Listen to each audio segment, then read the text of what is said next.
7th grade. Here's my puppy. He wanted to come say hi to you. So here he is. But I'm gonna go over. You've got 3 poems this week, and then next week I plan on doing a formal analysis with like paragraphs and stuff. So we'll go over your poems for this week. The Emma Lazarus poem, "The New Colossus," is definitely the most complicated, so I'm gonna go over the first two instead. So, poem number 4. Sorry, I'm just gonna pull it up because when I am recording videos, my computer does not let me pull something up at the same time. I tried, and it kind of just stopped my video. I don't want that to happen. So, the first poem that I'm going to start with, that's probably the easiest, is we're going to do "The Rose That Grew from Concrete" by Tupac. I'm sure you guys are familiar with Tupac.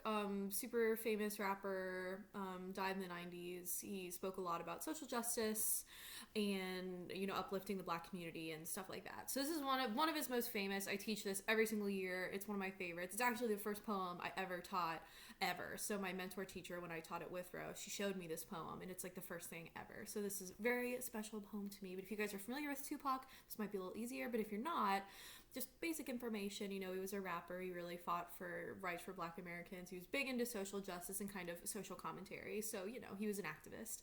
But I love this poem. I think it's really simple, but I think it's really effective.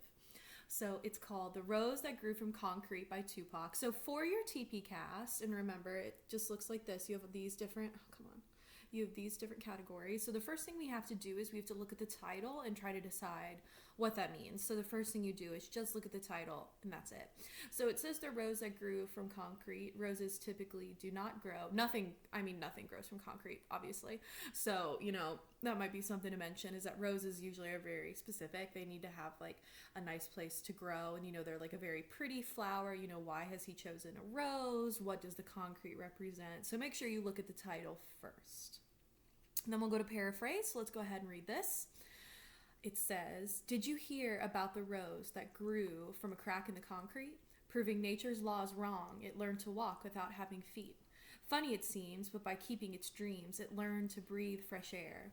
Long live the rose that grew from concrete when no one else ever cared." So, for our paraphrase, we have can you stop? Oh my God.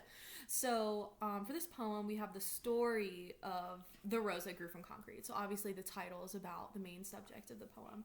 So it starts out with a question. It says, "Did you hear about the rose that grew from a crack in the concrete?" So we have a little bit more information. So since most of you probably live in an area that has concrete somewhere. So it's kind of like, how weeds will sprout up between like the sidewalk edges and stuff. So he's saying that there's a rose that's growing from cracks in the concrete. And he asks us, have you heard about this? It says, "Proving nature's laws wrong, it learned to walk without having feet." So for your paraphrase, we have this rose that learned to walk. Somehow it grew from the concrete, and it said that it learned to walk, and it said that it also learned to breathe as well. So physically what's happening is that there is a rose that's growing from concrete. He says it learned to walk and breathe when no one cared about it. So what's really happening is that we're watching, the growth of this rose and the things that it is accomplishing. So that's like literally what's happening. He's just describing the life of the rose. This is a little bit much, Watson. It's a little bit too much. I think it's time for you to go on the floor. Goodbye. Go away. Pause. Go away. He pretends like he hasn't done anything wrong, but he has. So that's for your paraphrase. Now for connotation, which is the third section, like I told you before, connotation is one half of the meaning of the word. So the first half of the meaning of a word is the denotation. Denotation is the dictionary definition. Connotation is the emotional or implied definition. So all words have like a thing that it actually means, but all words also have an implied meaning about like how we feel about it. So for connotation, you guys just want to find words that you think are important. So like I said before, I think the fact that he selected a rose as the plant, I think is important. He could have said anything, like he could have said daffodil or daisy, but he chose rose specifically. And I think that rose has a lot of imagery. It has a lot of implications if you're going to choose a rose. So, like, I would write that down for connotation. He also talks about nature's law is wrong, and what does that mean? For plants, for nature's law, they're not supposed to walk without having feet. So maybe nature's law can be something you want to look at. He says that it kept its dreams, so he's personifying the rose. If you guys don't know what that means, personification is when you give an inanimate object personification, person-like qualities. So this rose is personified. It has dreams, it's walking, it's breathing. So probably all of those words are important, personification, breathing, walking, he has dreams. And then at the very end of the poem, he says, long live the rose that grew from concrete. So kind of like an ode to this rose. And it says, when no one else ever cared. So he's bringing in this emotional connection to the rose. So I think if we look at like all those individual things, they can be important. Now, after connotation, you have to decide attitude. And hopefully, excuse you. Oh, he's scared of what's on the TV. It's like, my dog is very particular. And the TV was moving pictures and it was freaking out. So attitude is next on our TP cast. So, and kind of, it'll really help if you do your connotation. Attitude's a lot easier. So attitude is how the poem feels. How does it make us feel as we're reading it? How do we think the author feels about the poem? So you have to decide, it's about the growing up of the rose. What is the attitude? Is it positive? Is it good? Is it negative? Is it bad? Is it a little both? Is it confusing? Is it mysterious? You know what I mean? So you have to decide like what the attitude is, and if you're going to start out, the rose grows, which is good. It says that it walks, which is also good. It says that it breathes, which is great. He says it keeps its dreams, which is awesome. So the rose is doing pretty good stuff. So the attitude is pretty good. But then, at the end it says when no one else ever cared, which kind of sours, that positive attitude. It seems that the rose did not have anyone to care for it, which seems to be an important part of the rose's development. So for attitude, that might be something you want to consider. And then you've got shifts, and like I told you guys, a shift is just when things change in the poem, from what you thought you knew to new information. So you can find shifts in paraphrase, like maybe something weird is going on and you're like, what's happening? Like maybe the literal plot of the poem is different. So you could do paraphrase shift. You could do a connotation or an attitude shift. Maybe the types of words being used are different. Maybe the attitude has changed in your shift. Maybe the images have changed. So a shift is just, when you find places that you think things have changed in the poem. I would argue that the big shift is probably the bottom two lines, long live the rose that grew from concrete when no one else ever cared, because that is kind of when we realize that there's something bigger going on with the rose. It is negative connotation because it says like, no one cared, and we feel bad. We're like, why did no one care about the rose? So that could be maybe a shift option. The last two are that you're going to go back to the title again and you're going to decide what that means, and then you have to write a theme. So I think Tupac's poem is not trying to fool you. I think it's fairly obvious what he's trying to say. Like I said, he was very into social activism and lifting up the Black community. He says that there's a rose that grew in an impossible location, but somehow by keeping its dreams, it learned how to walk and breathe, even though no one cared about it. So I'm sure that you guys kind of understand what's going on a little bit. So I'm not going to go over the theme for that one. I'm sure you guys kind of get it. So that's a great poem. It's short. I think it's easy. I think you totally understand it. So that's good. And then, so for TP Cast number 3, which is the poem by Emma Lazarus, this is one of my favorite poems, but it might be a little difficult to understand the first time. So the new Colossus by Emma Lazarus was in a celebration of the Statue of Liberty.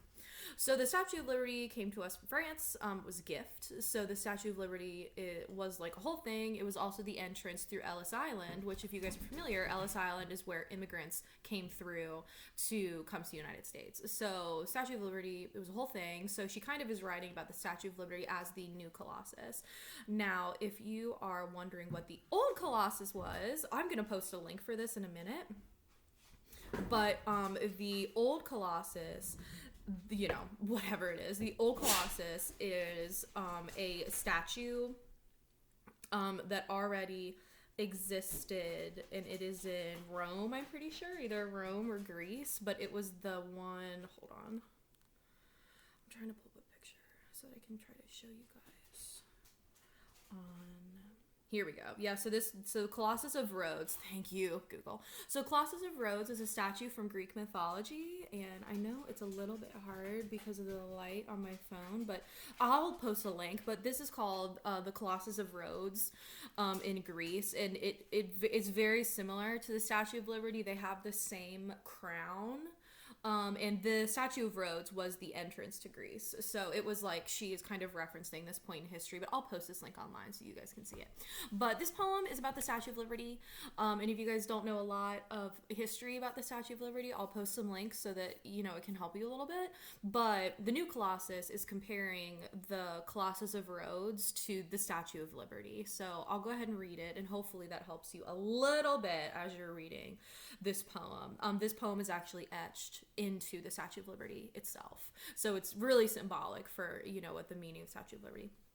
So the new Colossus says, not like the brazen giant of Greek fame. Now you know what we're talking about. So it's talking about the Colossus of Rhodes, with conquering limbs astride from land to land. Here at our sea-washed sunset gates shall stand a mighty woman with a torch, which is the Statue of Liberty, whose flame is the imprisoned lightning, and her name Mother of Exiles. From her beacon hand glows worldwide welcome. Her mild eyes command the air-bridged harbor that twin cities frame. Keep ancient lands your storied pomp, she cries with silent lips. Now this is a super, super famous line that you guys have probably heard before. Give me your tired, your poor, your huddled masses yearning to breathe free, the wretched refuse of your teeming shore. Send these, the homeless tempest-tossed to me. I lift my lamp beside the golden door. So you guys more than likely have probably heard that last bit where it says, give me your tired, your poor, your huddled masses yearning to breathe free. It's like a super famous line. So, the new Colossus is where she is discussing, you know, the comparison between the Colossus of Rhodes and then the Statue of Liberty, and basically what they represent. And the Statue of Liberty was used as an entrance on Ellis Island for immigrants to come in to the United States. So, you know, when you're doing your title section and it says the new Colossus, now you know that the old Colossus is the Colossus of Rhodes, and I'll post a link, and then the new one is the Statue of Liberty. So now you kind of understand she's doing a comparison. For the paraphrase, like I said, she's just comparing and contrasting. She's talking about the Statue of Liberty. She's talking about she's a mighty woman whose flame, she calls her the Mother of Exiles, and then she has this really famous line at the end. So she's kind of just talking about what is going on with the Statue of Liberty for the paraphrase. For connotation, I think it's going to be important that you guys do comb through this pretty thoroughly, because there's not a lot to this poem, but the words she selected are definitely intentional. So she says, a mighty woman with a torch whose flame is the imprisoned lightning. Pretty awesome. Says he's the Mother of Exiles. That's another thing you could include. Worldwide welcome, you know, is a big one. She says that there is an air-bridged harbor that twin cities frame, and the other city that also has a Statue of Liberty in France. But anyway, and then she says the quote, the dialogue at the end of the poem, I think, is probably the most important. She says, give me your tired, poor, your huddled masses yearning to breathe free, the wretched refuse, send me the homeless. Tempest is a storm, so the tempest tossed to me, I lift my lamp beside the golden door. So she's saying, like, send me all your people that need help. You can keep all your other people. Send me the people that need help, you know, and I will take them in. So for connotation, you really want to go through and kind of look at those. And then for attitude, you kind of have to decide, you know, how does she feel about the Statue of Liberty? You know, what does she think the Statue of Liberty is used for? Why is she writing this powerful poem about the Statue of Liberty? You know, and spoiler alert, it's really all about, you know, the U.S. being a refuge for people who need us. You know, she's talking about, give me your poor, your huddled masses, you know, give me them. You can keep all your other people, but I want the people who need my help. So it's all about the Statue of Liberty. But the fifth poem that you have is The Road Not Taken. It's one of my favorites. I'm going to do a separate video for that one. So I'll post that later. But this is all I'm going to do for now. I'm going to go ahead and post some links to help you guys with the new Colossus so that you have a little bit of background information. But yeah, so I'm going to go. Let me know if you have any questions. But yeah, I hope this helped.